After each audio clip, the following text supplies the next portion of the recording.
আজকে পদ অবরোধ করার মূল উদ্দেশ্য হলো আমাদের যে মূল দাবি পৃথক গ্রেটার ত্রিপুরার ডিমান্ড এবং আমাদের সাংবিধানিক যে অধিকার সেই যে কনস্টিটিউশনাল সলিউশন দেওয়ার যে কথা ওয়াদা করে আসছে কেন্দ্রীয় সরকার, সেই ওয়াদা আজ পর্যন্ত পূরণ হয় নাই।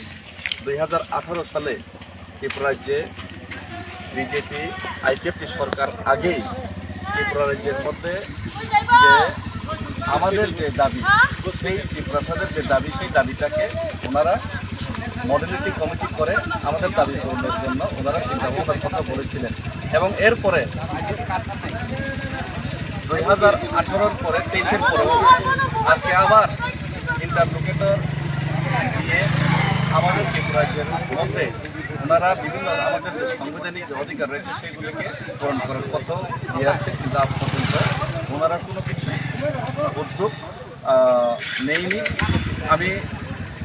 আমরা ত্রিপুরা ছাড়া এবং আমাদের ত্রিপুরা মধ্যে সমস্ত ত্রিপুরাবাসীরা বিশ্বাস করে যে কেন্দ্র সরকার আগামী দিনে অবশ্যই। আজকে যে পথ অবরোধ করা হয়েছে, প্রশাসনের পক্ষ থেকে কি কোনো বাধা দেওয়া হয়েছে?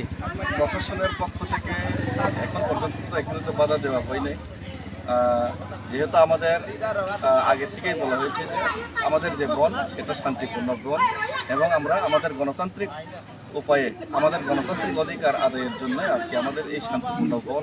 কারণ সবাই জানে ত্রিপুরা রাজ্যের মধ্যে 75 বছরের ইতিহাসে ত্রিপুরার, শুধু ত্রিপুরারই না, পুরা নর্থ ইস্টের সবচেয়ে কোন সময় থেকে জাতীয় সড়ক অবরোধ করা হয়েছে? শান্তিপূর্ণ পার্টি হলো ত্রিপুরা মথা। কোন সময় থেকে জাতীয় সড়ক অবরোধ করা হয়েছে? সকাল 6টা থেকে 5টা থেকে। এখন অবধি কোনো গাড়ি যাতায়াত করতে পেরেছি কি? আপনারাই দেখেছেন, আপনারা ক্যামেরা লেন্স বন্দি করে নিন, যদি কোনো গাড়ি যদি আসে।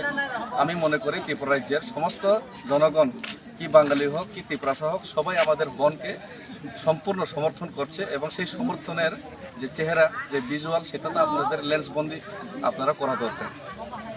কতক্ষণ অবধি চলতে থাকবে? এটা 12 ঘন্টা, 6টা পর্যন্ত। কোন জায়গায়? হ্যাঁ, এটা কোন জায়গা? এটা তো পথেশ্বরী ড্রপ গেট, এটা শান্তির বাজারের যে মেইন